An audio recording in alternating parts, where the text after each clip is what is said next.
Okay. Just waiting on Rockfin. Let's get going here, Rockfin. Oh, I hope I don't sneeze again. I feel another one coming on. I feel another sneeze coming. Doobie-doobie-doo.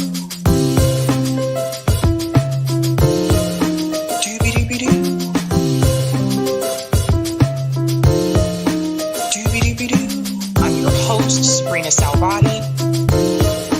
Doobie-doobie-doo.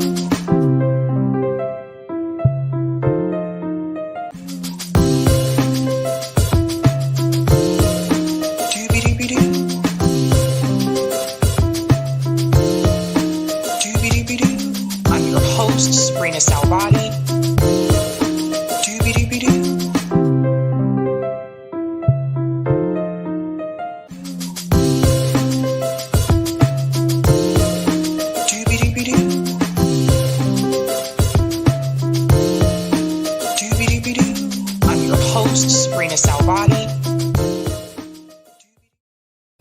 All right. Happy Thursday, guys. Welcome to Sabs podcast. I'm your host, Sabrina Salvati.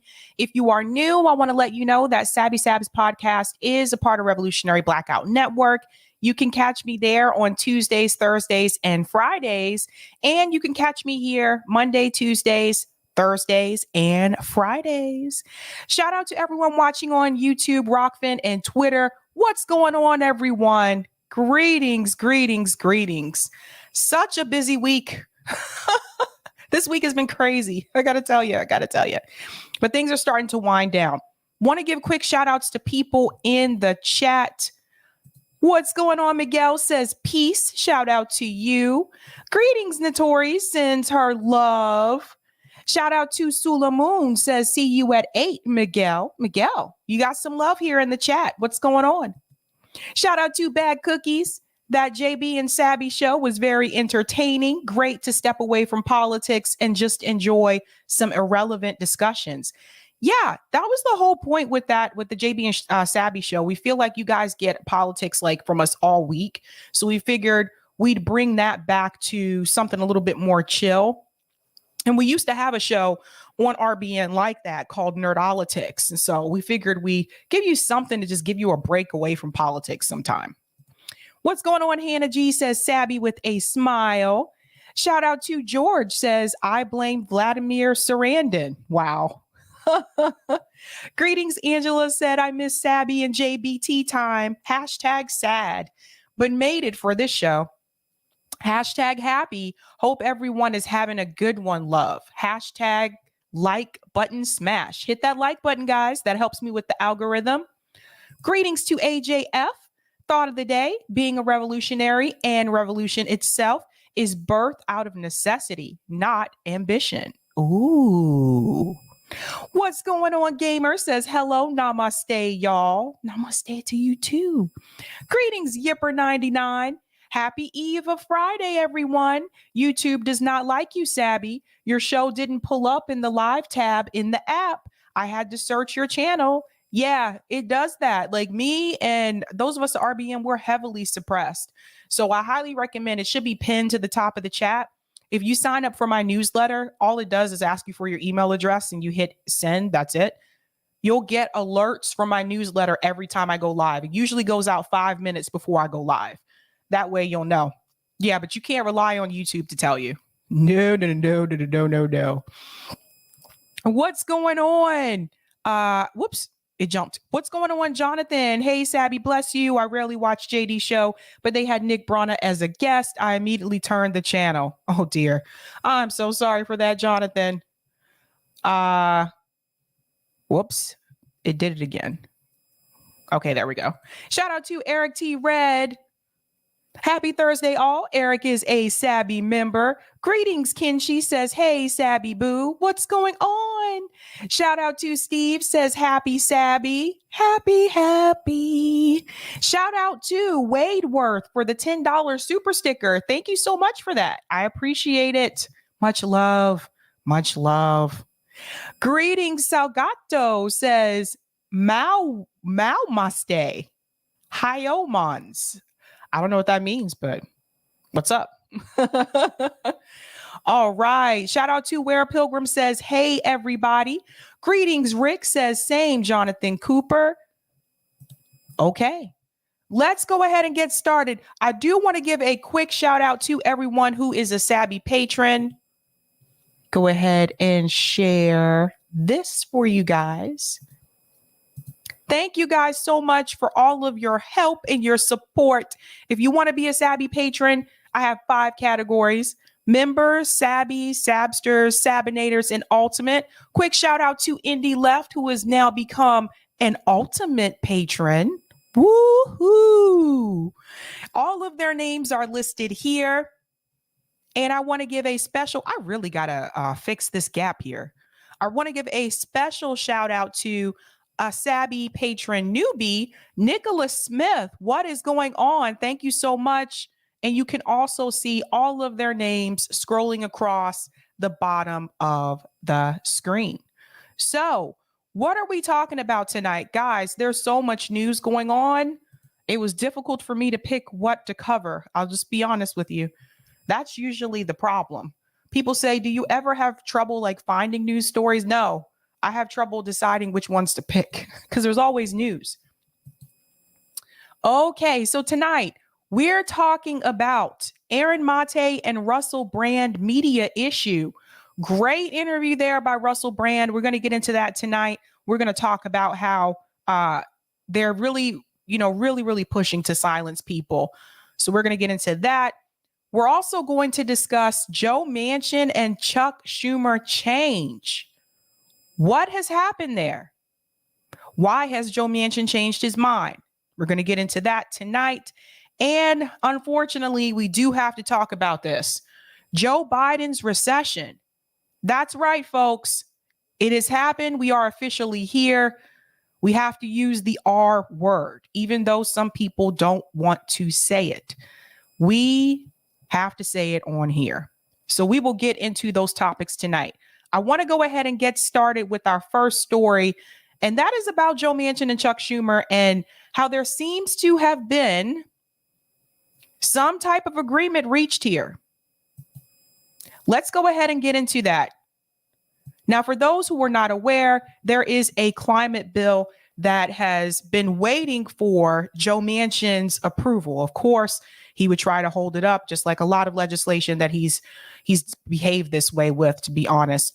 But for whatever reason, Joe Manchin has changed his mind. Again, I don't know why, but somehow they have found a way to reach an agreement. Now, it's not as great as I would like. It's not as bold as I would want this to be. And I'm going to talk about that in just a second. But let's go ahead and get into this. This is important, especially for those of you who are really interested in climate change. Chuck Schumer and Joe Manchin announced deal on reconciliation bill with tax, climate, and energy provisions. Now, this came through last night. So here we go. Go ahead and get into this here.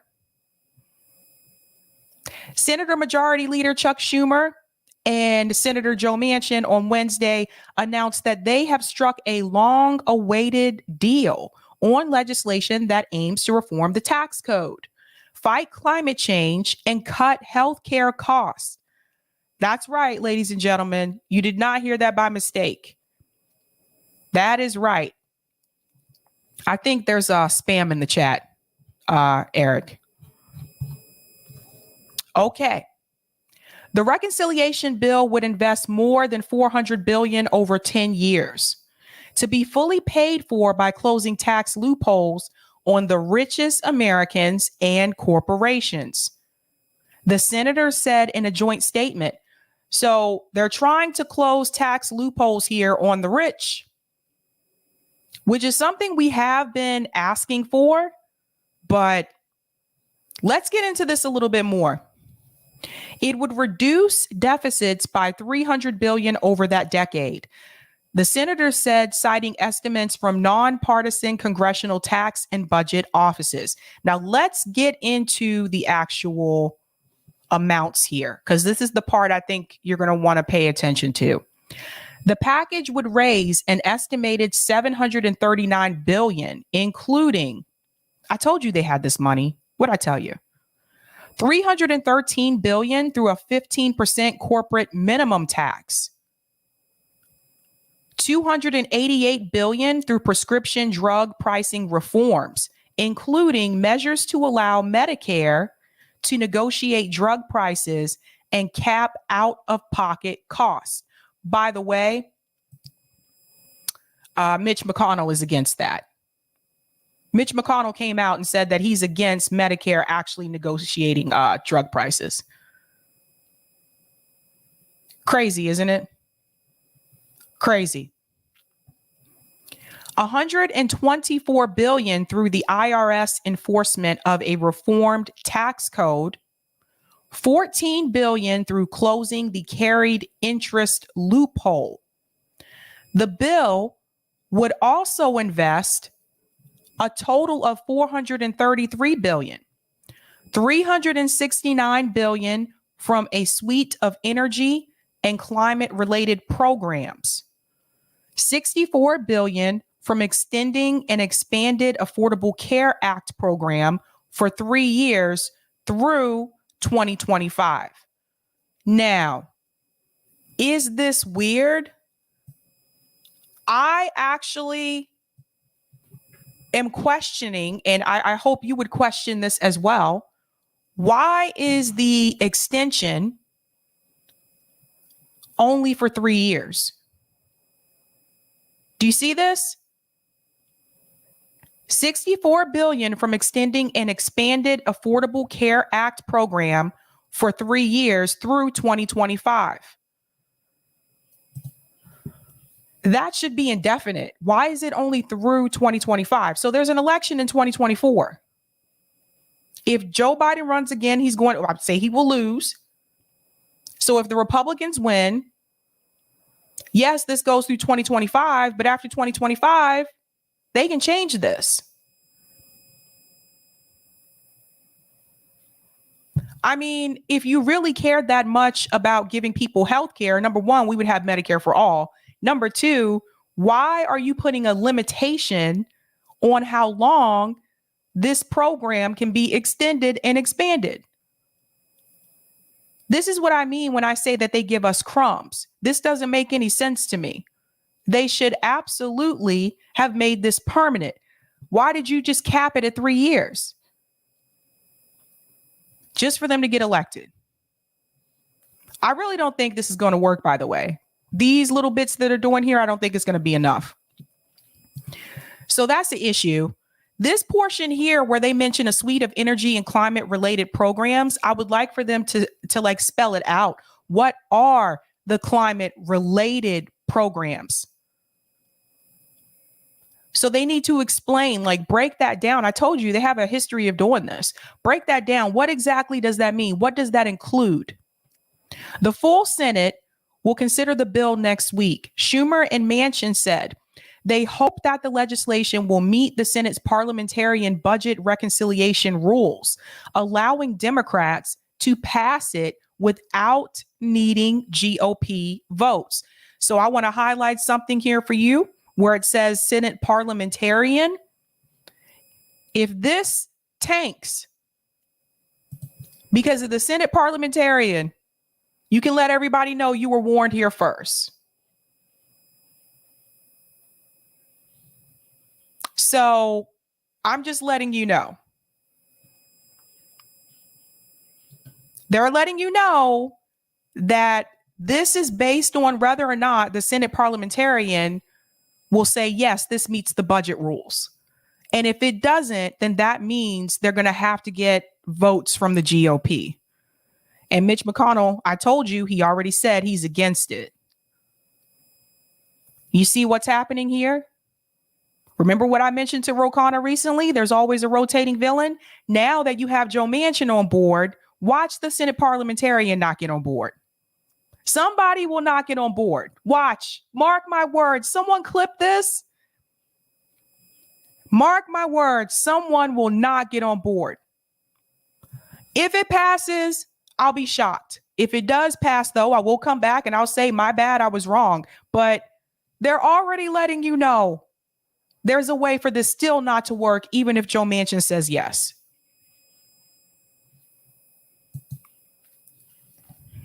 The Democrats' razor-thin majority in the Senate includes Senator Bernie Sanders, who caucuses with the Dems, Vice President Kamala Harris' ability to cast the tie-breaking vote, but she didn't do that last time. Last time, Kamala Harris deflected to the Senate parliamentarian. With a single defection, Democrats' hopes to pass any legislation strictly along party lines falls apart. And this is where the rotating villain comes in. This is what I was saying. All it takes, a single defection, and the entire legislation will fall apart. This is the problem. So, yes, we should definitely point fingers at people like Joe Manchin and Kyrsten Sinema and the Senate parliamentarian, but it doesn't even have to be them. Then you run into this issue that they get on board, but somebody else doesn't get on board, and it's done.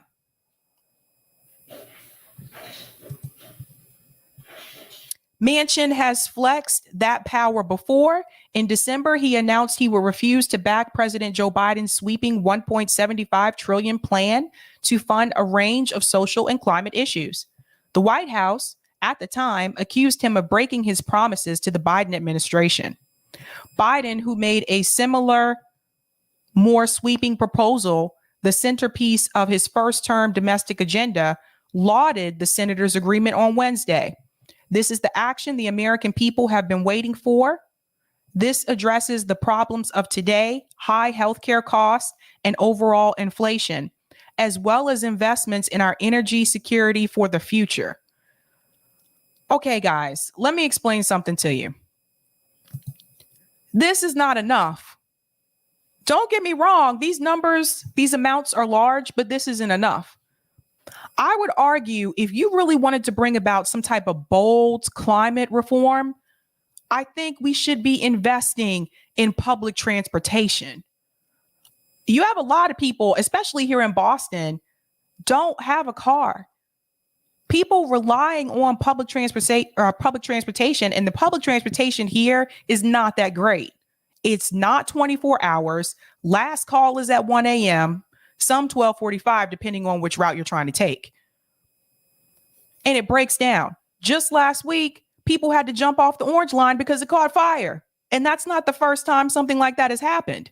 That's happened with the red line. That's happened with the green line. I think it may not have happened with the blue line, but most of the lines, it has happened.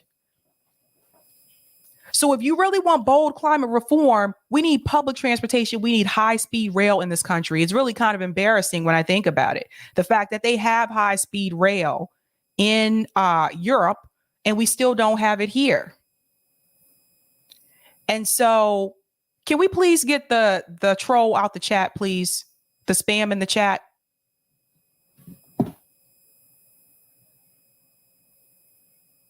I don't know if it's thanks. But something that we need to really consider is the military industrial complex when we talk about bold climate reform, because the military industrial complex is the largest single most polluter in the world. So if they were that serious about climate reform, they would cut that. That's how I know they're not that serious about it.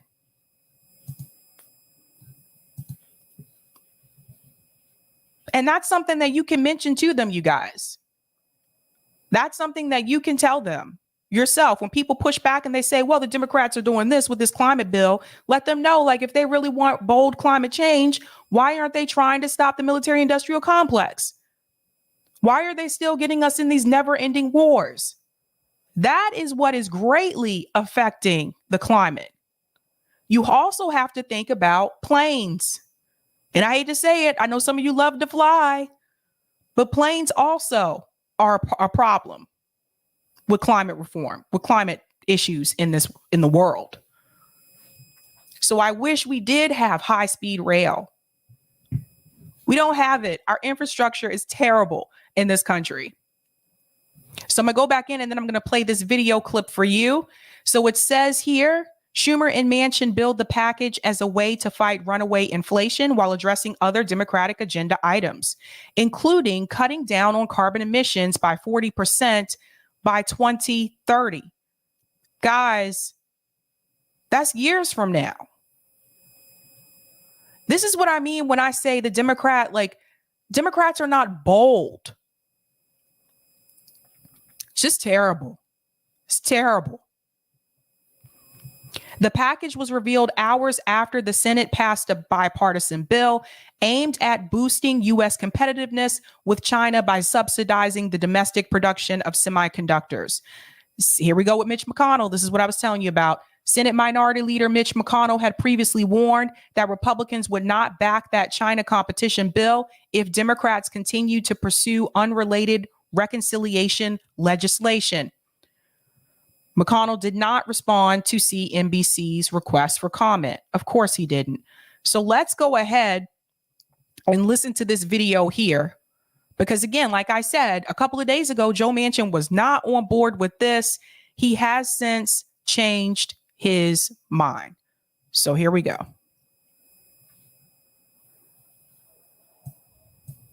Senators Chuck Schumer and Joe Manchin reaching a deal on the Inflation Reduction Act. Let's get to Yvonne J on the fast line. Who's got the details? Yvonne.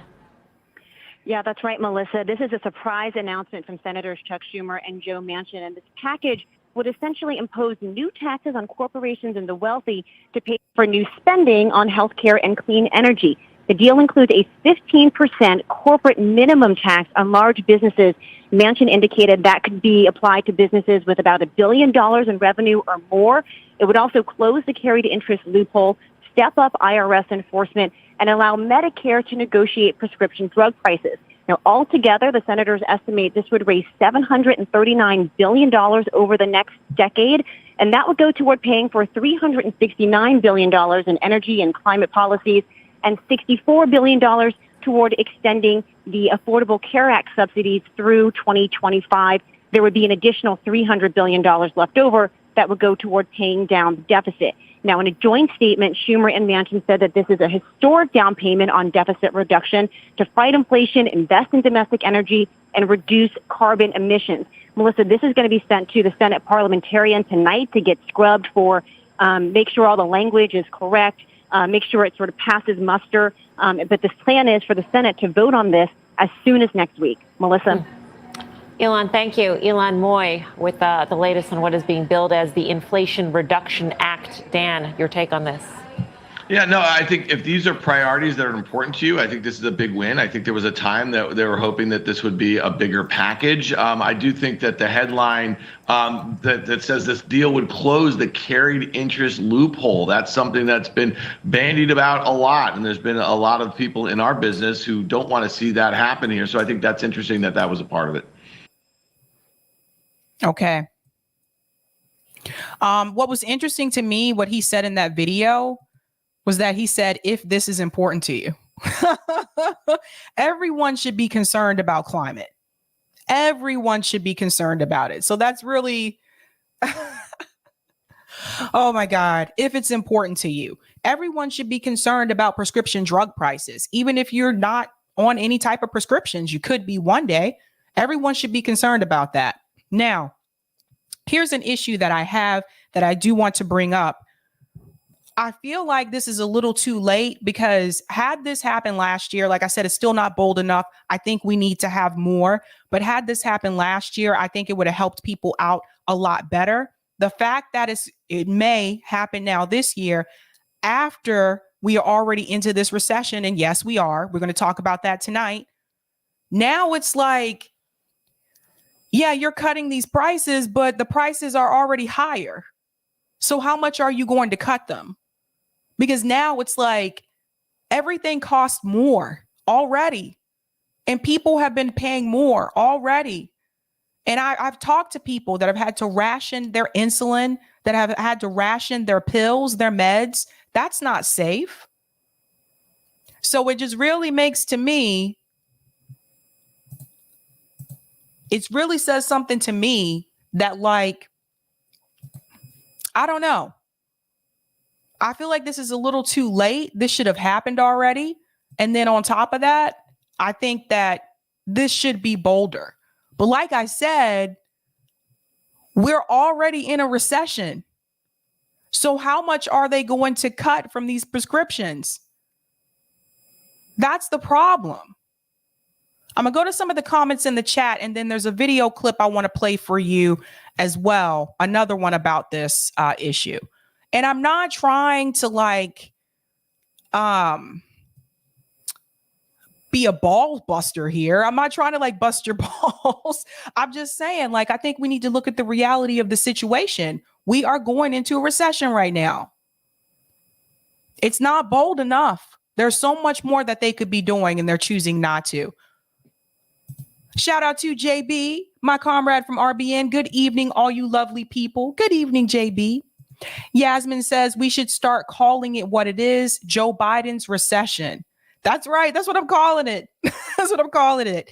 Bad Cookie said, yeah, that bill isn't passing. That bill is absolutely bare minimum crumbs, and it still won't pass.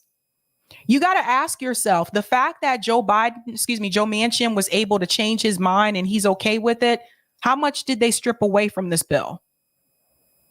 Because he doesn't sign off on bold change. He usually wants them to make some type of adjustments. He wants them to reduce some of the price tags before he'll sign on for it. Remember, he's invested in big coal.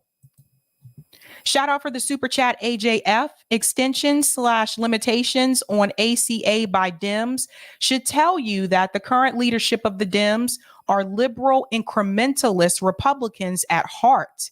They don't see social programs as a value, but as crumbs. I agree. I agree with that. Robert said whoever drew Sabby's anime gal did a great job. Yes, that was made by Yvonne. Her name is in the chat. She has her own creations called Diva'sDoodles. Yeah, she does great work. So shout out to Yvonne. Thanks for the super chat, AJF. We need to socialize education, medical care, and advanced public transportation and government jobs based on improving infrastructure like in energy, renewables, and commodities like cannabis and hemp. I agree with that. There's actually a video, I forget the guy's name. He shows you all the different things that you can do with cannabis, besides obviously smoking it. But I'm just saying, he shows you other things that you can use it for. And I think everybody should see that. I don't know who this person is, but you have no life. You really have no life. All right. Now, I do want to play this clip here by Khanna was on CNN, and they're talking about this bill. I do have some things to say, as you know, but I do want to give a shout out to Case Study QB for this clip. It says Khanna on Manchin and Schumer's announced agreement on drug price and climate. So listen to this clip, you guys. Here we go. And Khanna, I wonder what you know about this deal. What should Oh, wow. That one's really low. We need a volume booster, Eric. Thanks.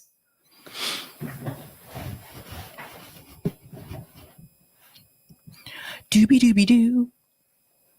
And Khanna, I wonder what you know about this deal. What should we know? And should there be some enthusiasm and optimism behind it that could actually be passed? Well, we should be excited and enthusiastic. I spoke with Senator Manchin this afternoon. This is over $300 billion of climate investment. The estimates are that it would have 40% reduction of CO2 emissions. It's going to lower prescription drug prices. It's going to have a tax finally on corporations not paying tax. Now, I haven't seen all the details, but it is significant progress. Is it what I would have wanted? No, I would have written more. But it is much, much better than anything that has come before, and I give Senator Schumer and Senator Manchin credit. Why the sort of about face? I mean, obviously it's a good direction for your purposes, but why do you think his mind was changed? What was the cause? Yeah, I want to know this too. Why did he change his mind? What made him do an about face? Let's get into that. You know, I've been on the outs with some saying, let's keep negotiating with Senator Manchin. And the reason I said that is he has said from the beginning that he would be for investments in solar, in wind, in battery. He has been for that since day one. And I said, let's engage and negotiate. And I'm glad that we continue to negotiate, and it looks like we're going to have a deal. Look, politics, there are 435 members of Congress, there are 100 senators. Not everyone can get exactly what they want. It's the art of figuring out what moves the ball forward. This has a very good chance of making an enormous impact. It's really interesting to me. Not everyone can get what they want, but we never get what we want. Let's see if Khanna answered the question. Because, see, you know, he does this thing. What I would have wanted? No, I would have written more. But it is much, much better than anything that has come before, and I give Senator Schumer and Senator Manchin credit. Why the sort of about face? I mean, obviously it's a good direction for your purposes, but why do you think his mind was changed? What was the cause? You know, I've been on the outs with some saying, let's keep negotiating with Senator Manchin. And the reason I said that is he has said from the beginning that he would be for investments in solar, in wind, in battery. He has been for that since day one. And I said, let's engage and negotiate. And I'm glad that we continue to negotiate, and it looks like we're going to have a deal. Look, politics. But he didn't answer the question, though. The question was, why did he change his mind? What was it that pushed him? I know they've tried to negotiate, but they've tried to negotiate with Mitch McConnell, with Joe Manchin multiple times, right? Before on other legislation. What was it this time that really moved the needle for him and made him say, okay, I'm on? I don't know. There are 435 members of Congress. There are 100 senators. Not everyone can get exactly what they want. It's the art of figuring out what moves the ball forward. This has a very good chance of making an enormous impact. You heard it there, guys. You heard it here first. Not everybody can get what they want. He's talking about the politicians. But when do we ever get what we want? See, that's the thing. That's the thing. I really would have liked to see him mention the fact that, well, you know, Khanna is invested in the coal industry, but he's not going to do that because, again, that is his, you know, I mean, that's someone who's a part of the Democratic Party. So he's going to protect his Democrat politicians. He's going to protect them. That's the reason why he's there and I'm not. Because if I was there, what would I say? Well, you got to remember Joe Manchin's invested in the coal industry. They would never bring me back on CNN again. You would never see me on CNN again. They would say, don't ever bring that woman back on. How dare you? What were you thinking? Very strange, huh? All right, let's go to some of the comments. I'll take that comment on Rockfin, Eric. Thank you so much for the tip on Rockfin, Roger. 2022 Outreach Project report by the National Income Housing Coalition is out, Sabs. Looking forward to that segment, doing a deep dive of minimum wage. Looking forward to that Massachusetts BI to attach 30% of monthly income made from minimum wage salary, enough to go towards renting a rent for a 2-bedroom apartment. 9 out of top 10 most expensive jurisdictions in California, but NYC was number 4 with $45. San Francisco's suggestion went down $68 to $61 because of California exodus. Yes, a lot of people leaving California. Roger, can you please email that report to me? Because I will not remember to do this. Thanks for this tip as well. Sabby, did I hear infrastructure? Well, then we need to push Chicago Congressman Danny Davis, HR 3339, and support the National Infrastructure Bank, aka a federal public bank. The amount of revenue it would generate would make bipartisan infrastructure bill look like a joke, as it would bring in trillions without having to raise existing or create new taxes. Call your congressman member and senator to support HR 3339.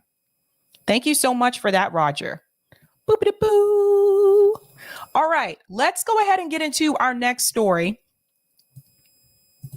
We got to talk about what's happening with the economy. Now, I really didn't want to talk about this tonight, but it affects all of us and we need to talk about it. Yes, it is official. We have entered a recession.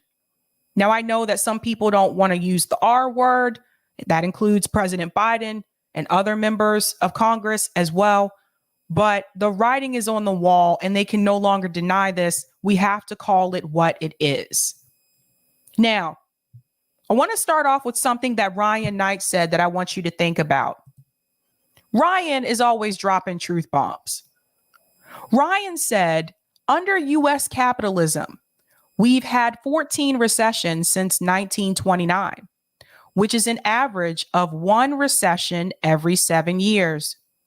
These boom-bust cycles enable the ruling class to extract as much wealth as possible, while any gains in the working class makes during a boom are erased after the bust hits. Everybody, please take this in. This is Ryan, and he's spot on. Under U.S. capitalism, we've had 14 recessions since 1929.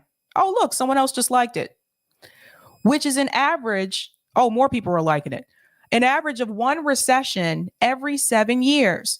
These boom bust cycles enable the ruling class to extract as much wealth as possible, while any gains the working class makes during a boom are erased after the bust hits. Ladies and gentlemen, this is exactly why it is very difficult for people to get out of poverty. This is exactly why it's really difficult for someone who's a part of the working class to get out of the working class, to move up. If this has been happening every 7 years since 1929, what does that tell you about capitalism? What does that tell you about an economy where this is not stable? This is not. How can you plan for your future financially if every 7 years we are entering a recession? This is something I want us to really think about. Because if what Ryan is saying is true, and I think it is if we do the math, we're in for a lot of trouble. Because it's only going to get worse. It's not going to get better. It'll be fine for people who are rich. It'll be fine for people who are wealthy. But I'm sitting here asking myself, here it is 2022, and I'm like, how are we back in a recession again? Why am I having to go through multiple recessions in my adult lifetime? Let's think about it. How we're all affected. And let's get into this story. Now, Joe Biden did not want to say the R word. I want you to listen to his speech here. Listen to this clip.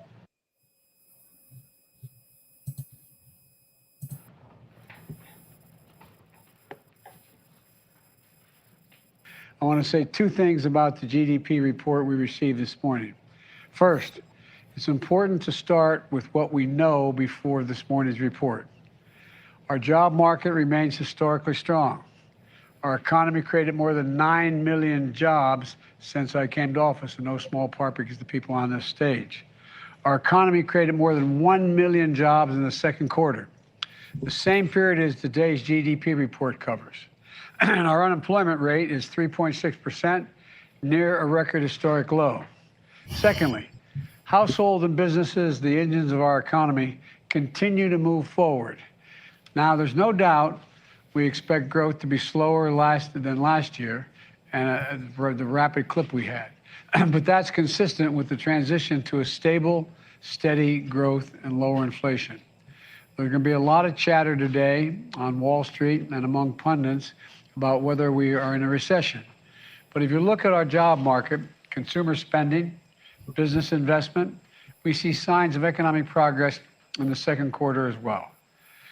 And yesterday's Fed chairman, the Fed chairman Powell said made it clear that he doesn't think the U.S. economy is currently in a recession.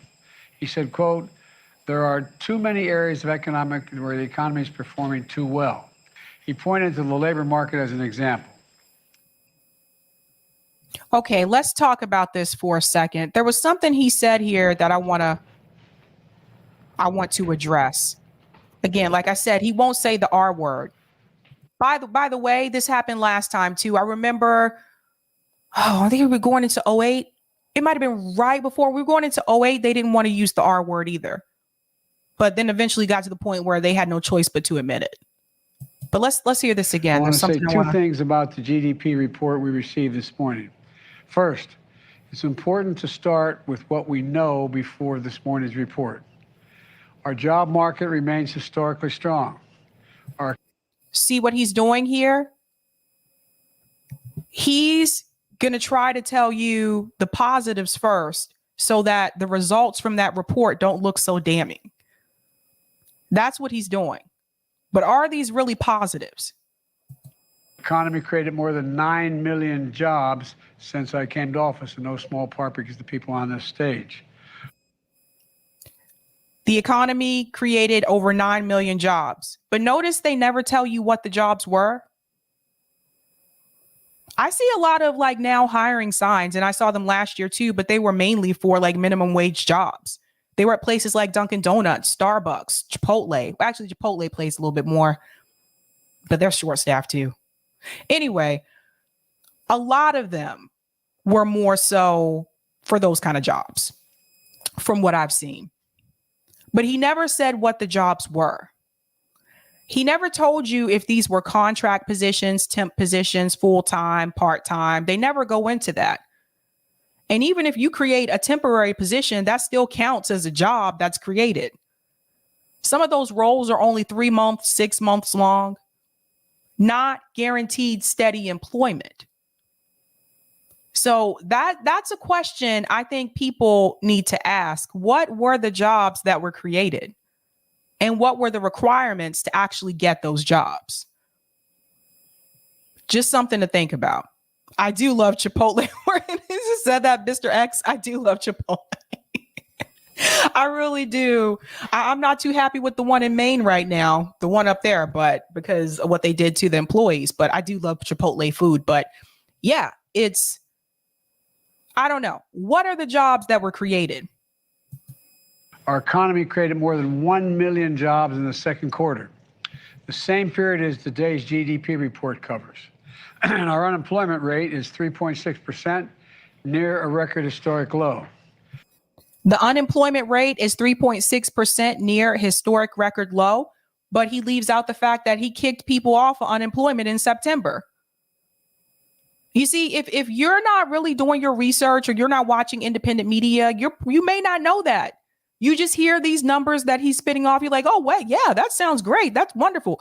Yeah, of course, your unemployment rate is going to be at historic lows. When you kick so many people off of unemployment, you force them to get off of it. I want to remind you that the unemployment rate does not include people who are unemployed but live with their parents. So if you are an adult and like some of us, we were this boomerang thing. So like we graduated from college, we had to move back in with our parents for like a year or so, save up money so we can get on our feet. I had to do that. So what I would add to this, because I think people have a misunderstanding about the unemployment rate. The unemployment rate does not include everybody who doesn't have a job. If you live with your parents and you are an adult and you are unemployed, you're not counted in that rate. That's important. I think people need to realize that it doesn't count everybody. Secondly, households and businesses, the engines of our economy, continue to move forward. Now, there's no doubt we expect growth to be slower than last year. Households continue to move forward. How did we move forward? I can tell you here in Boston, they're kicking people out. What are you talking about? We have tent communities popping up. You guys saw me when me and Rome did Tour for the Poor. There's a mini Skid Row in Boston now. What are the households that move? Which households move forward? Because I haven't seen this happening. Interesting. And the rapid clip we had. But that's consistent with the transition to a stable, steady growth and lower inflation. There's going to be a lot of chatter today on Wall Street and among pundits about whether we are in a recession.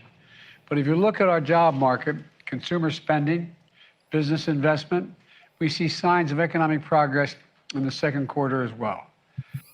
Let's talk about consumer spending. If the prices of all the goods have increased, that includes groceries, that includes, I don't know, just necessary essential items that you may need, like toilet paper, things like that. If the prices of everything has increased, of course the spending is going to be higher.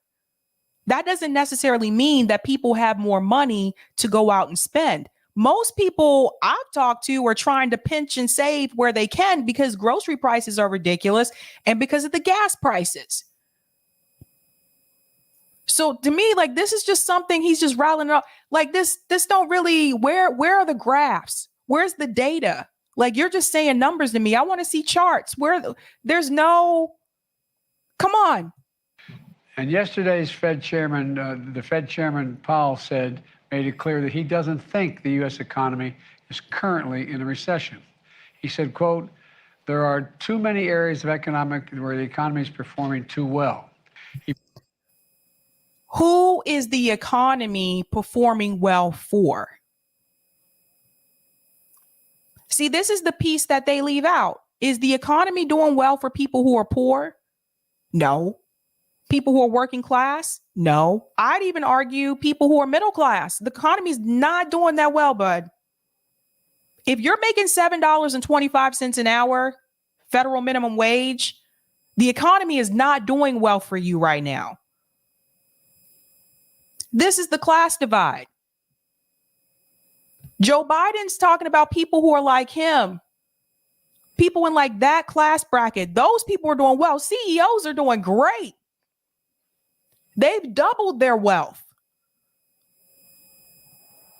This is one of those things that makes me just want to like pull my hair out, because it's like, you're obviously not talking to the working class. You're not talking to people who are poor. You're not talking to those groups of people, because they will tell you they're not doing well.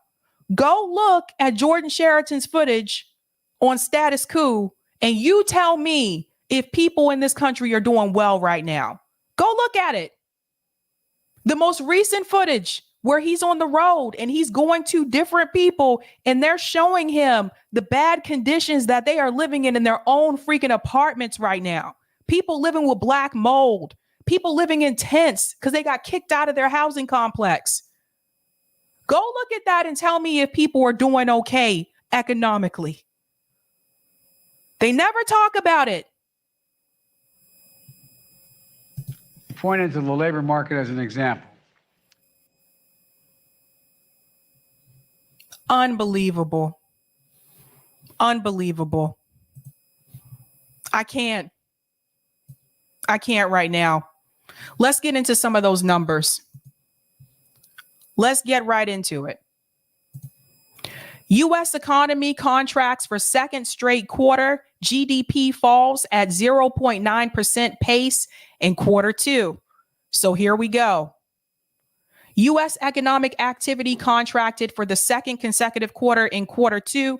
Data from the Commerce Department showed Thursday. The Bureau of Economic Analysts' advanced estimate of quarter two U.S. gross domestic product, which is GDP, showed a 0.9% annualized decrease in economic growth for the 3-month period ended June 30th.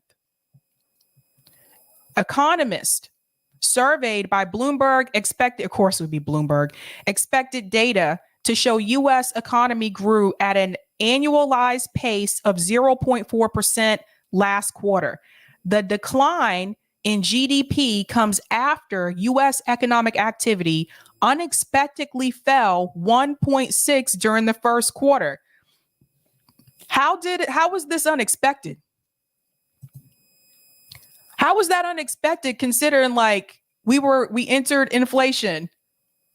I don't think that was unexpected. the first negative reading since the second quarter of 2020. 2 straight negative GDP prints meet the unofficial definition of a recession. I'm going to say this again. 2 straight negative GDP prints meets the unofficial definition of a recession. We are in a recession. Just based off the definition alone. Let's go back in. The National Bureau of Economic Research, however, says a recession is a significant decline in economic activity that is spread across the economy and lasts more than a few months. The government's preliminary reading on second quarter GDP, the broadest measure of economic activity, comes one day after Federal Reserve Chair Jerome Powell told reporters at a press conference that he did not believe the economy is in a recession. Again, this is just his belief. And I told you guys before, they don't like to use the R word. They don't want people to panic. Right now, they really want to try to keep people as calm as possible, especially considering a lot of people are angry because of inflation. A lot of people are angry because of how the Biden administration has been handling this economy. They're trying to keep people as calm as possible. The last thing they want is for people to lose their shit and say, that's it, let's hit the streets. Let's go in. In the meantime, they're ramping up the police state, by the way, to prepare for this. The Bureau of Economic Analysis attributed the decline to GDP to broad-based decreases across private inventory investment, residential and non-residential investment, and federal, state, and local government spending. Here we go. So here's the U.S. GDP contracts for the second consecutive quarter in 2022. Let's go down here. Here are the years. So we start from 1947. We go all the way over to 2020. And you can see a large difference here. You see that? A decrease in retail trade, primarily across general merchandise stores and motor vehicle dealers, dragged down inventory investment. I mean, nobody has money to buy a car right now. No one I know of. While the fall in residential investment was weighed down by factors including brokers, commissions, the report said. Capital Economics senior U.S. economist Andrew Hunter indicated in a note that while the GDP reading was disappointing, it did not necessarily indicate that the economy is in a recession. Okay, man. Okay, whatever. You guys believe this? The decline was partly due to a huge drag from inventories, while most other coincident indicators, particularly employment, show continued expansion. That said, the details show that higher rates and surging inflation are weighing on underlying demand, and we expect only a muted rebound in economic growth over the second half of the year. Guys, remember this, what they're expecting. They're expecting a rebound. Second half of the year. Let's hold them to this, okay? Personal consumption expenditures, or consumer spending, which comprises roughly 2/3 of domestic activity, rose at a pace just 1%, a slowdown from the prior quarter. Bloomberg consensus data showed economists expected 1.2% increase in consumption. So the deceleration came as inflation surged at the fastest annual rate since 1981. See? Weighing on Americans' ability to afford the cost of gas, food, and shelter. And this goes back to what I was saying before. They are literally kicking people out of their homes. I've seen it. If they're not getting kicked out because they can't afford to pay their rent, they're getting kicked out because of gentrification. They're getting kicked out because you have mayors of these cities that are selling these apartment buildings. They're supposed to be low income apartment buildings, and they're selling those buildings to investors and developers, and they're booting those people out because they just want to make money. That's what it's really about. This is a problem. Growth was also curbed by a 2% point drag from inventories as supply chain imbalances lingered. This was a big drag in the first quarter too, but market forecasts for both quarters seem not to have appreciated the scale of the hit. Now, elsewhere in the report, residential investment plunged 14% as skyrocketing mortgage rates slowed home purchases. When was the last time I remember this happening? You remember this? These skyrocketing mortgage rates, which is slowing home purchases. People are not buying homes. I mean, the rates keep going up. Look, I'll go ahead and tell you, I get this report about once a month. Sometimes I look at it, sometimes I don't.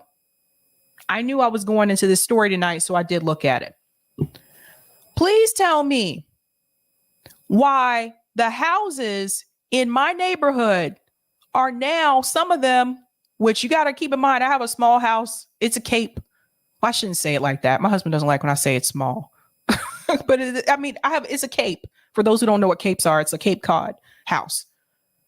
One of the things that I've noticed, and I looked at this report recently, why are the houses in our neighborhood now they're selling them for $700,000? That's insane. The same style house that I have, a Cape Cod home. Do you guys know what a cape look? Let me hold on. Let's come out of here. I'm going to show you what a cape looks like. So you can see, because I know if you don't live here, you might be like, what is a Cape Cod home? Doobie doobie doo. All right, that's a good picture. They're a different style because they're short in the front and longer in the back. Actually, they're kind of like a mullet, to be honest with you. You think about it. But this is a cape. That's what they call them. We call them capes here. They're Cape Cod homes. That's what that style is, right? So it's short in the front, but if you go around the back of the house, it's actually larger in the back. But that's what they look like. Why are these style homes in my neighborhood? Why are they selling these now starting at $700,000? That is insane. That is absolutely insane, you guys. No freaking way. People can't afford that here, whether you're a professional or not. Most professionals I know cannot afford a $700,000 home. This is where we're at now. And this reminds me so much, if we're going back to 08, 2010, like this is insane. People cannot buy these homes. So what's happening? The houses are just sitting there on the market. Or you have investors come in and they buy up all these houses and then they try to make a profit off of it or they rent them out. But if you're looking for a single family home here in Eastern Massachusetts, in the Boston area, forget it. And that's with 2 incomes. Right now, forget it. It's terrible. It's absolutely terrible. What's that, Gorgon? Yeah, that would easily be 1.5 million here in Northern California. Isn't that crazy?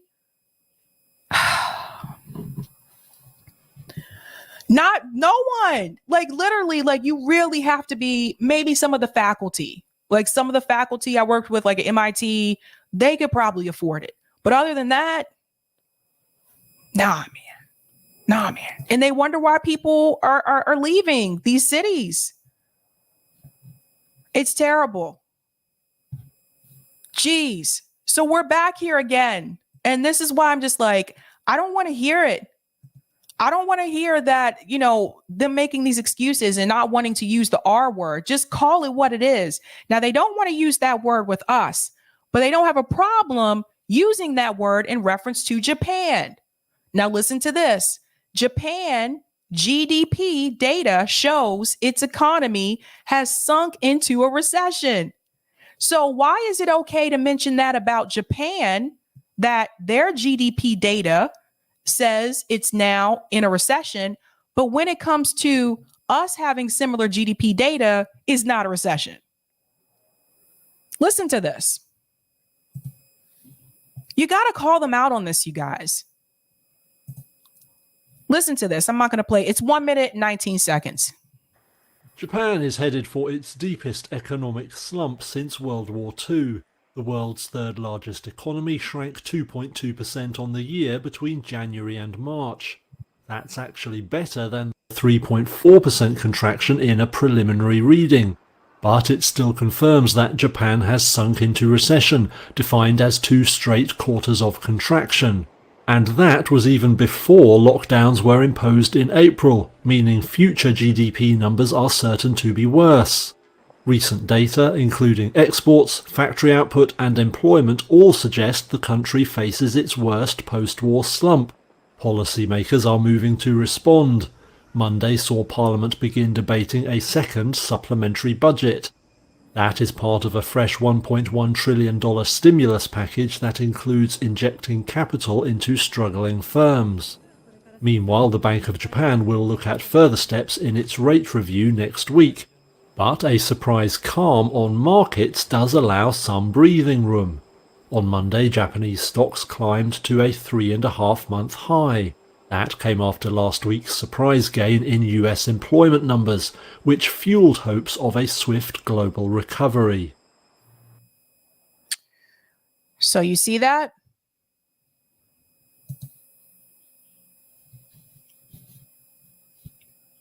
They can say that for Japan, but they can't say that for us. That's suspect. Again, I'm telling you, they're trying to keep people calm. They don't want people to get riled up because they know what will happen. Because people are already angry. Now they're going to be even more angry. So there was a poll that was done at RBN. CJ probably created this. He usually does polls. But we have this poll over RBN, and it says, has your personal economic situation gotten better or worse since Joe Biden has taken office? So you have to actually select something to get the results here. So I'm going to say it's worse because that's the reality. Look at this. 6.8% said better. 55.2% said worse. 19.2% said no change. 18.8% said a lot worse. The fact that how many people? 1,331 votes. That's pretty good. The fact that only 6.8% can say that it got better, what does that tell you about that 6.8%? They're probably not of the working class. Probably not. And I'm not even working class, but my situation still got worse. Economically, financially, it's worse.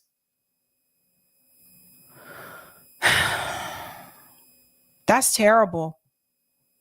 So this is very telling. And I don't know what people put in the this one says no change. So Holy Hami says no change. Technically, I've gained a raise, but it's offset by inflation. Also had car stuff that all piled up. But because I still live with my parents who make decent money, it didn't threaten my livelihood despite missing a few days of work. I'm in a very lucky position. So even for people that said no change, that's still not good. And of course, a lot worse isn't good either. So I think a very telling situation that we are in. And I just want everybody to get prepared because I've heard this before. They don't want to use the word, but we're here. I'm going to go to some of the comments here. Infrared says Cape homes are rising. Yes. This is crazy, right? I told my parents about that. Are they like, are they insane?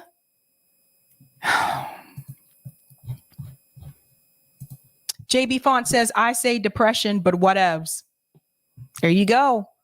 I haven't watched Richard Wolff's economic report yet for this week, but I'm going to check that out too and see what he says about all of this. Thank you for the super chat, Andrew. I think I'm drunk. All right, Andrew. Not just know it. I worked a lot of temp jobs and it's extremely unsteady. Yeah. Yep. AJF, thank you for the super chat. Ryan Knight would be called a conspiracy theorist by main media. Yet I propose to you all that the elites conspire. I call it a conspiracy of mindset resulting in top-down down class warfare. Well said. Kid said, please, Sabby, consider signs are large corporations' upcoming layoff, e.g. Apple and higher interest rates, lower home prices, inflation, CPI, consumer price index. Joe Biden, Dems, and GOP are to blame. It's only going to get worse. Thank you for the super chat, Andrew. Companies try to only give contract work instead of full time to avoid giving benefits. Can I get a burrito with a large fry? You got any alcohol? Oh boy. Yeah, no, it's true. I've seen, like I said, like there are a lot of job postings, but a lot of them are like contract temp positions. Some of them are sneaky too, by the way.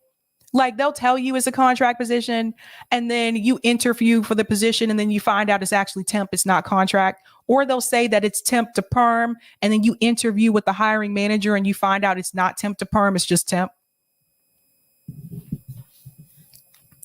Something to note. A kid said, Sabby, please consider all items at the dollar store are now $1.25. Isn't that crazy? The $1 store is called the $1 store because everything, like the Dollar Tree, it's supposed to be $1. Now it's $1.25. It's been $1 all of these years. Now it's $1.25. Now, that may not mean much to a lot of people, but to some people, that extra 25 cents actually does matter. She's Black said most people are feeling the recession, so Joe is not going to be able to sell his propaganda. Most people are not falling for it anymore because they are living it. That's right. This is true. Lewis said another quarter of record profits for energy and defense contractors. AJF, thank you for the super chat. People, politicians never tell you what type of jobs are created. You notice that, you guys? What are these jobs? These jobs at McDonald's, Dunkin' Donuts? Where are the jobs? Thank you for the super chat, a kid. Sabby, yes, need to do what we can. Hashtag general strike. We started talking about this last year. Thank you for the super chat, Andrew. My parents bought our home for $350K in 2001. Now there is a home on our block selling for $1.5 million, and it's smaller than our house. Isn't this crazy? How did we get here? And thank you for this super chat as well, Andrew. The 1.5 million house looks like the house you just showed. Cape style. Wow. And thank you for this super chat, the Vinyl Dreamscape. Love the show. Be radical. Thank you so much, the Vinyl Dreamscape, and welcome. All right, I'll take that comment on Rockfin, Eric. Doobie-doobie-doo. Thank you for that tip, Roger Meadows. Out of Reach Project report says Massachusetts minimum wage should be $37.97, but for more expensive jurisdictions, it should be Boston, Cambridge, Quincy, HMFA, $46.13. Nantucket County, $45.92. Dukes County, $42.56. Barnstable Town, MSA, $36.13. Easton, Ranham, HMFA, $35.83. Also, regarding metrics of every 7 years, a bus cycle, Ryan said Professor Wolf been saying for the past 2 years, we tried to get good cause eviction passed, failed. Interesting. Okay, so we're going to go into something that's less about the economy here, because I know we've been talking about this. Yes, bad cookies. Damn, 50 an hour just to live there. F to the that. Yeah, no, seriously, it's expensive to live here. It's expensive. That's what it should be. If you were really trying to make like a living wage. Yeah. Most people I know have, like I said, I told people, most people in Boston have roommates. Okay. So let's go ahead and get into our final story tonight. And this is about Aaron Mate and Russell Brand. So Russell Brand had an interview with Aaron Mate. I thought this was really interesting because it's called They Came After Me. If you want to watch the full interview, I'm just going to play a clip from it here. But I thought this was interesting because they do touch on censorship, who's allowed to speak, the narrative that is supported. They go there and they talk about the people that they try to silence. And I thought this was really interesting. So Russell Brand has been killing it lately. I mean, he's had some really cool guests on there. So listen to this because there's some things that they say that I think are pretty spot on. Let me go ahead and get past the bird. There's usually a bird that comes up. Oh, wait, the bird didn't come up. Oh, maybe Roger did that already. Oh, I don't know. Okay, here we go. We have to remain on top. We make videos every single day and we want you to see them because we are amplifying the voice that you give us. We are feeding back to you the truth that you have long understood. We made a video last week with Aaron Mate in which he talked about disinformation and propaganda and narratives around the Ukraine and Russia war. You may have seen there was some pushback around it, a little bit of blowback and stuff. In this video, he addresses directly the charges that the mainstream media have made against him. Oh, he's spreading disinformation. He's spreading lies. He talks about that and he talks about why it is. Fundamentally, the mainstream media think that you are stupid and that you are incapable of forming your own opinion. They want to control the information that you are given. But I think that we're bound to disagree with one another on certain subjects. Just By the way, that's true. They really do think that. They really do think that we're stupid. Oh boy. Give people all of the information that you have accessible and we'll form our own opinions together. We'll form our own opinions and achieve our own consensus together. In this video, Aaron Mate says some amazing stuff. He talks about how if you disagree with someone and you can call him an anti-Semite, for example. Aaron is of course Jewish himself. So he talks about how the charge of anti-Semitism is often used to stifle and shut down debate and that happened in British politics in a way that you'll find pretty fascinating in a significant way when there was an anti-establishment movement rising in this country. You'll love it. He talks about how he was accused by the mainstream media of being a disinformation spreader and how he handled it. And he talks about, generally speaking, how the mainstream media and big business support one another in allegiance with the state to prevent ordinary people having any impact on the democratic process. Stay to the very end of the video because you're going to feel like you've had a lecture from an informed person who understands how the establishment works by the end of it. Let us know what you think in the comments below and stay with the video to the very end. I'll see you on the other side. Because you are... I have to say, Russell Brand, he tells you exactly what everything the interview is going to be about before the interview starts, which I think, like, if you're doing these recorded videos, and I believe these are recorded, not live streams, if you're doing recorded interviews with people, that's actually not a bad idea because you're letting people know, listen, these are the topics here that we're talking about. Oftentimes I've sat through interviews that have been, a little bit over an hour and I didn't know what the subject was. Like they're asking different questions. And this is also why it's hard for me to sit through a full Joe Rogan interview because his interviews are like 3 hours long. And I don't really know what they're going to talk about. And so sometimes like there may be important bits here and there that I need to hear. But then other times they're just chatting. And I'm just like, I don't know what's going to be said here. So that's kind of cool that he does he tells you that up front. I don't know. It's kind of like an outline or a table of contents. A Jewish man, I assume, because your father is, and because you've written a lot and spoken a lot about Palestine, and because you've been called, I think, by the Guardian, a conspiracy theorist and the most prolific spreader of disinformation on Syria.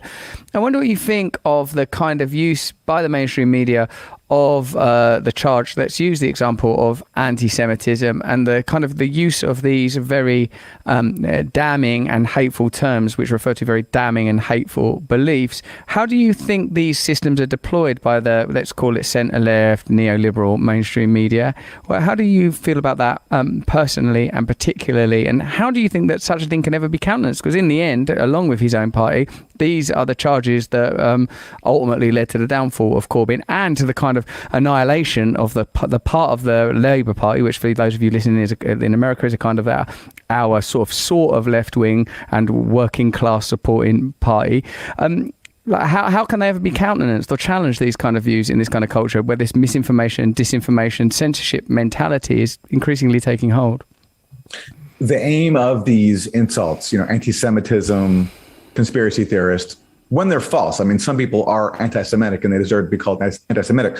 But when these insults are used to undermine criticism of Israel or to destroy Jeremy Corbyn's working class movement, the aim of them is to make people beyond the pale so that you can't even let them enter the arena of debate. You can't let Jeremy Corbyn and his supporters enter the arena debate because you're already dismissing them as anti-Semites. And this is Let me comment on that for just a second really quick. What's really interesting to me is when someone is called anti-Semitic and they're Jewish. You remember that happened with Bernie Sanders when people were trying to say that he was anti-Semitic? I'm like, okay, Bernie Sanders is Jewish. It's just weird. But it's true. I'm going to let it play more here, but it is true, like what he's saying here, that they smear you with those labels so that you can't even enter the room, because that's what people will see first is the label. For example, go to Twitter. What do you see right now? Some of these people have this label underneath their name that says Russian affiliated media, even if they're technically not. What does that tell people, right? They see that label. And so anyone who has this, position, a negative position about Russia right now, they see that label, that makes them take you less seriously. That makes them not really want to hear what you have to say. So if there's going to be a discussion, some type of media panel or something like that, you may be less likely to be invited into the room because you already have that negative label about you, and they don't really want to hear what you have to say. In fact, that's the whole point of them smearing people. They want you to have this negative label about yourself so that people won't listen to you and you won't be entertained in the discussion. That's important, I think. A major crisis that they have to address before they can even be in the arena. And the reason that has to happen is because the establishment actually can't counter Jeremy Corbyn's actual arguments and his real views and doesn't have a suitable alternative to them, because what Jeremy Corbyn stands for, I think, speaks to people. It speaks to people's material needs. And so to undermine that, you have to come up with ways to delegitimize them. And that's where I think this anti-Semitism allegation, this claim that there was a huge crisis inside the Labour Party of anti-Semitism, it was done to delegitimize Corbyn and make it so that he was just beyond the pale. The answer to it, look, this is where I criticize Corbyn. I think Corbyn catered to it too much. Now, I think he's in a really, really tough position, and I really admire everything he accomplished. And maybe it's easier for me to say because I'm Jewish, and so these sort of insults don't land with me. I can see through them. I've seen them my entire life with people trying to silence criticism of the Israeli occupation of Palestine. But I think Jeremy Corbyn should have called this out as a scam. Instead, I think he tolerated it and he catered to it and he sort of gave it weight that it didn't deserve. And I think that was a mistake, much like I wish Bernie Sanders, instead of standing up and saying what a serious problem this Trump-Russia connection was, should have called it out as a scam and said, this is a scam being used to avoid talking about real issues and to undermine genuine solutions to them. I wish Bernie Sanders would have done that too. I really do. I wish Bernie Sanders would have called out a lot more things, to be honest, like instead of feeding into it. So I think you have to not be afraid to be called names.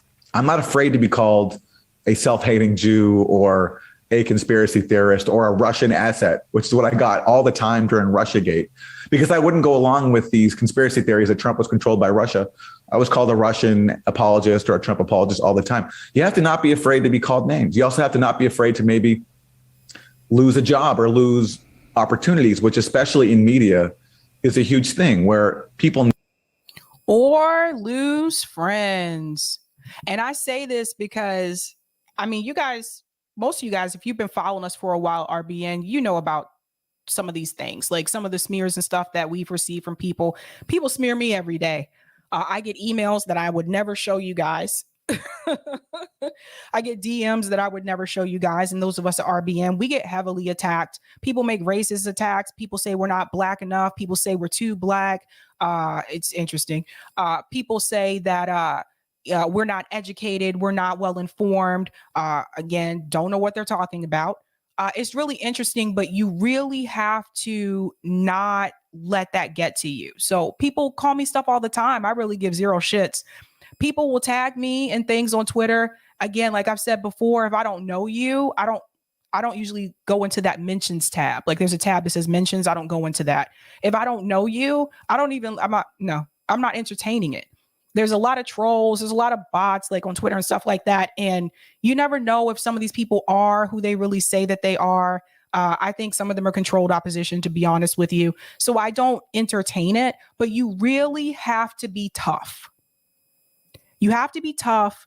You have to be not afraid of, like Aaron was just saying, could cost you to lose a job, which is why when I was working in education, when I was an academic advisor, doing what I do with this show, that was a gamble because some of my students found out about this show. I didn't tell them, but some of them found out about it. And you guys hear what I talk about, right?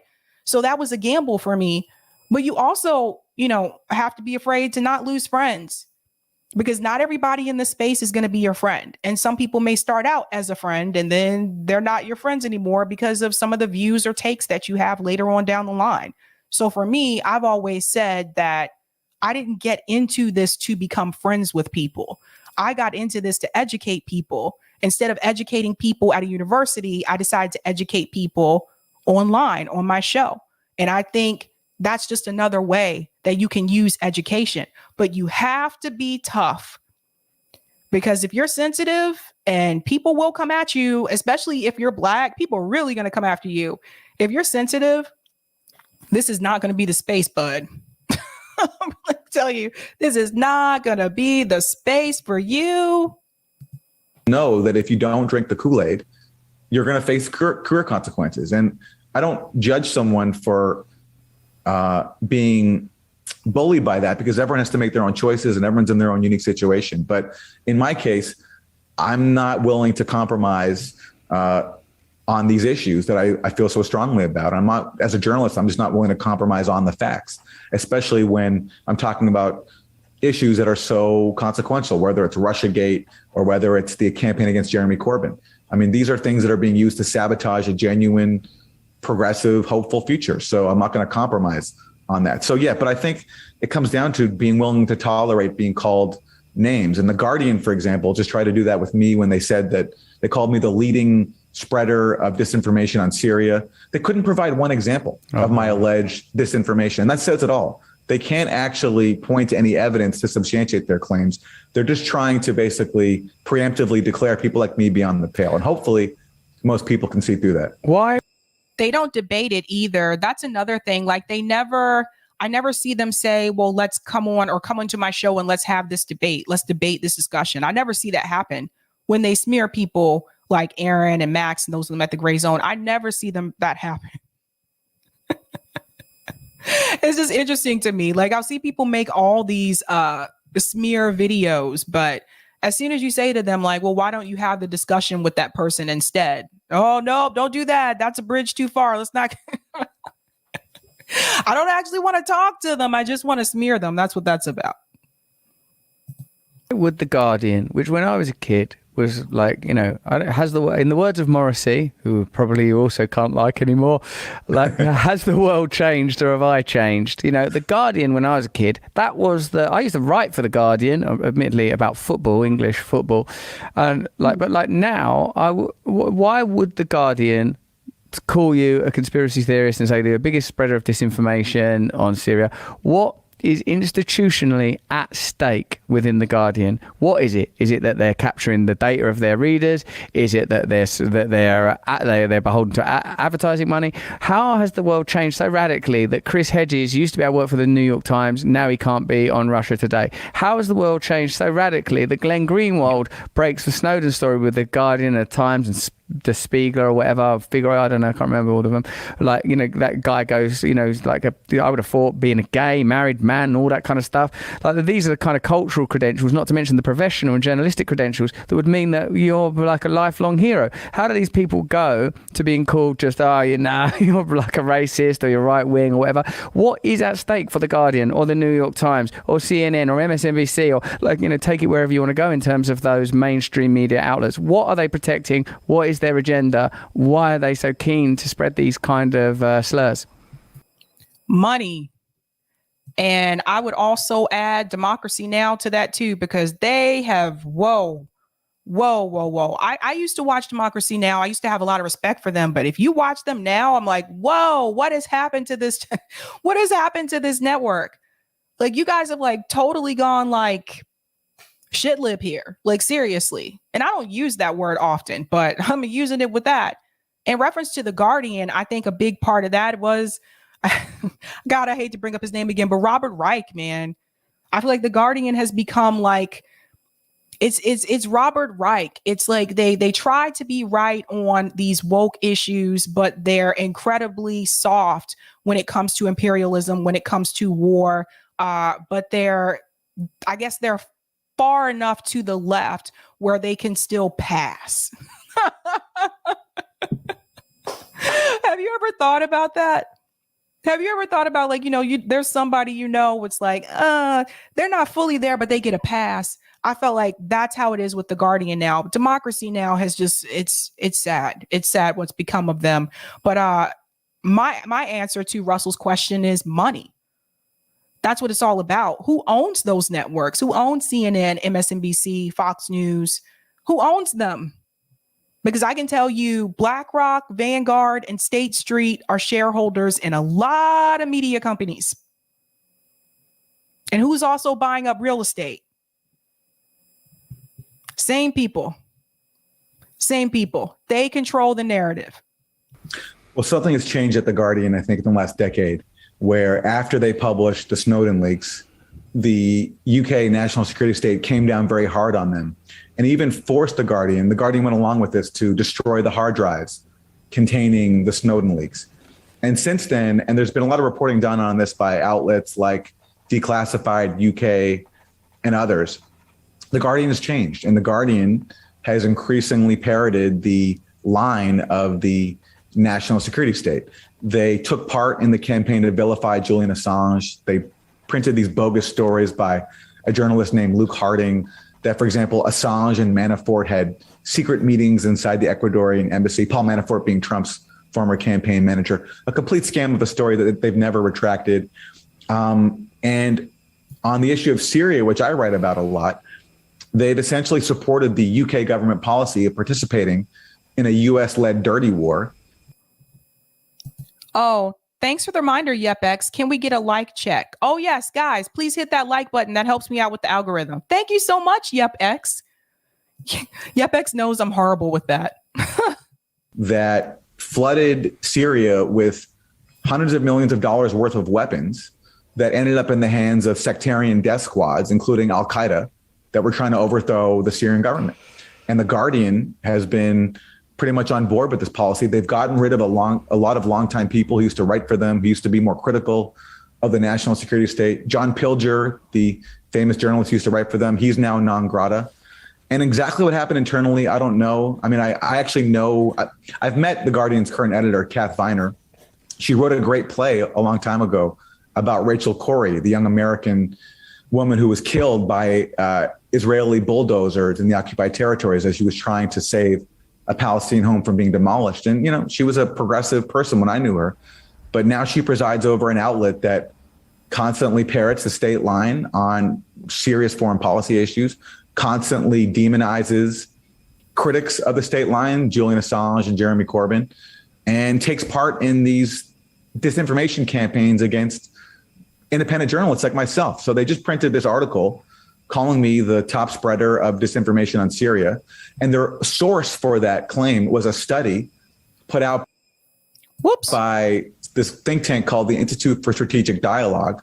What they didn't mention is that this study, first of all, provides no evidence for any of its claims that I spread disinformation, and also is funded by governments that were belligerents in the Syria dirty war, including... And that's how it works. They never want you to know who funds those companies. Like, that's the thing, is like, who is funding them? Who are the ones that are putting out those labels? Why do they have the talking points that they have? Why are they only smearing certain people? And in reference to disinformation per se, it only seems to apply to certain people. I could watch CNN or MSNBC and I can catch them multiple times, not giving accurate information, leaving information out, but they'll never be labeled as disinformation because they are mainstream media. So really, what they're really talking about is going after independent media. That's their target. That's what they're focused on, but they can't call it that because then people just point to them and say, oh, that's really shitty. That's really crappy. So they can't do that. So what do? They call it something else. But that's really what's happening here. The US and the UK. And the reason they're going after me is because for a while now, I've been reporting on this huge scandal that really lifts the mask off of a lot of the propaganda that we've gotten around Syria. And that is a scandal with the OPCW, the Organization for the Prohibition of Chemical Weapons. And basically, the story is that in April 2018, the US, UK, and France accused Syria of committing a chemical attack in the town of Douma. And there was video footage put out by insurgents showing dozens of people killed. And there was gas cylinders at the scene. And the allegation was that Syria had dropped gas cylinders on Douma. And so the US, UK, and France bombed Syria based on this allegation. And the OPCW, the chemical watchdog, went in, got on the ground and did an investigation. And about a year later, they came out with a report that essentially aligned with the US-led narrative that Syria had committed a chemical attack.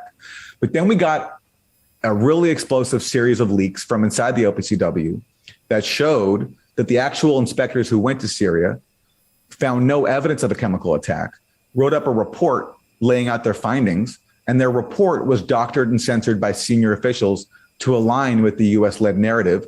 And that set off a struggle internally in which you had some scientists trying to defend their investigation, the people above them essentially sidelining them.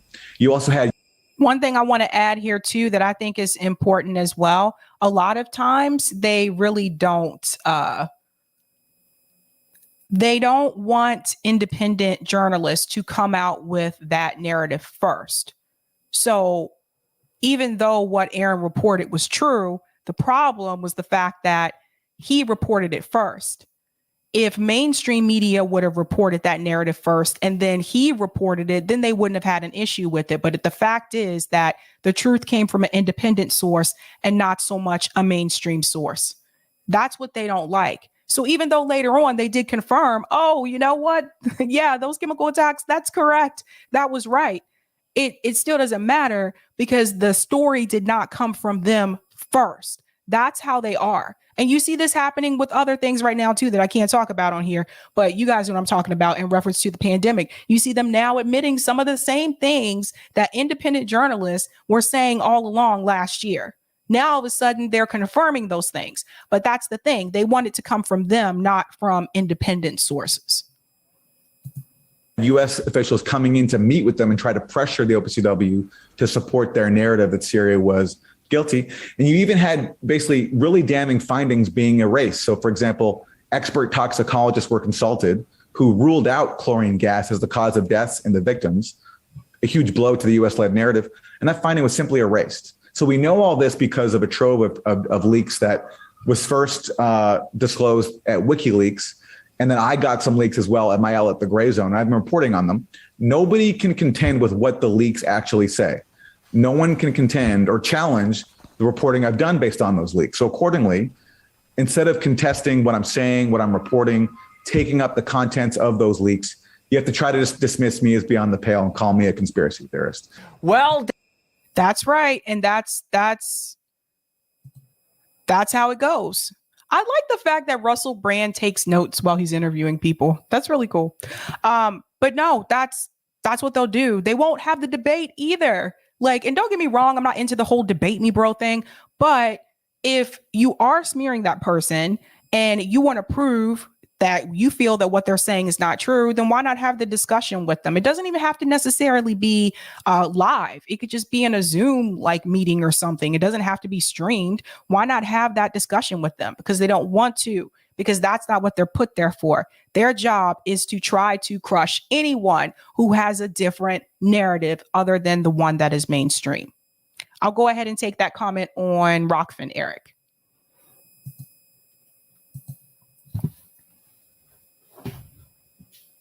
Thanks so much for this, Roger Meadows. Oh, wait, I read this. Yes, I read that already. Sorry, that was a repeat. I do want to go to these comments here in the chat, though, before I head out. Thank you so much for the super chat, Emperor. Remember, Elon already laid people off and fired others due to him worrying of a coming recession? I do. Thank you so much for that. Jonathan Cooper said, and you have roommates sharing bedrooms. That is true. Shout out to Coop Save America. I'd be honored to have you as a guest on my show, Coop Save America. Coop Save America, please email me. Because people tell me things during stream and then I forget. Eric will tell you that. I forget a lot of stuff. I was like, oh yeah, I forgot about that. Danny said, did university admin ever discuss your videos with you? Someone said something to me about one of them one time and I was just like, yeah, whatever. I'm just glad I don't work there anymore. That place was a hot mess. JB Font says, it takes a lot of integrity. Sabs is right. It really does, man. You're going to get a lot of trolls. Brenda says, Sabby, you get attacked because you're a Black woman who talks about the working class, and most of these so-called leftists are really just capitalist elites who could not give two fucks about workers. That's true. Yeah, a lot of people don't really care like they say that they do. You'll find that out. Thanks for the super chat to Toonzy.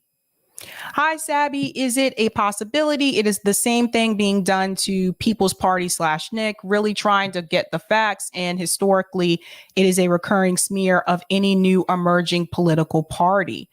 I would say in reference to that, like, honestly, I'm really tired of MPP. I'll be honest with you. But I would say in reference to that particular situation, there is a criminal investigation from what I've been told. And I think everybody just needs to let that investigation play out. Just going to be honest with you, because honestly, I wasn't a part of MPP. I think I was on an email list at one point in time, but I wasn't a part of the organization. So thank you so much for the super sticker, Michael Pino. And thank you for the super sticker, Abiding 71. I always say if it's Abiding or Aberdeen. Thank you so much for that. I'll take those ones that just came in on Rockfin. Thank you for these tips, Roger Meadows. Yep, Sabs. They don't like the fact that indie journalists got ahead of them. There was a time when MSM would bring on indie journos on to report on their reporting. Yes, they did used to do that. Man, how that went away. And thank you for this tip on Rockfin, a REM. The OPCW did a bait and switch on evidence and conclusions. They also fabricated evidence. The OPCW committed fraud, plain and simple. In this case, the OPCW fraud is a cover up for murder. Thank you so much for that. All right, guys. What is that, infrared? I reached out to Sam Cedar and he won't respond. He is scared of a true Chad. Oh man, I don't know what to say. Yeah, there's some people like in this space, like if they don't consider you to be like to their level, they won't entertain it. There's a lot of classism in this space. You said there was another one, Eric. I'll go ahead and take that.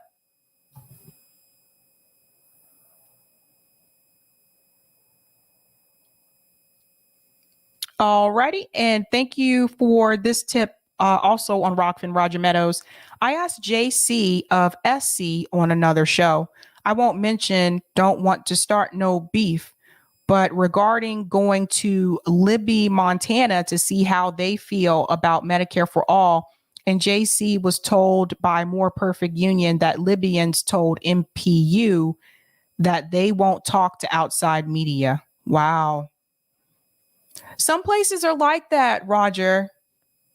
Some places are like that where they don't like when out of town people come in to report on what's going on in their town.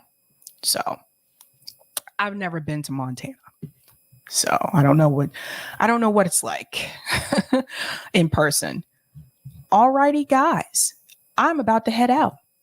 Thanks for hanging out with me tonight. I'll be back tomorrow. I should have some pretty cool interviews next week, you guys, but definitely I think I've been very busy recently doing a lot of stuff, but I will get that article out, I promise, by next week. I'm trying to cover a story here on the ground. I'm trying to get things working and up for that because it's another housing story that I need to cover. So I am trying to get that logistics squared away. Guys, don't forget, sign up for my newsletter if you have not done so you can get those email alert notifications. That's the best way to know when I go live because YouTube is a hot mess. But other than that, guys, have a good night and keep up the fight.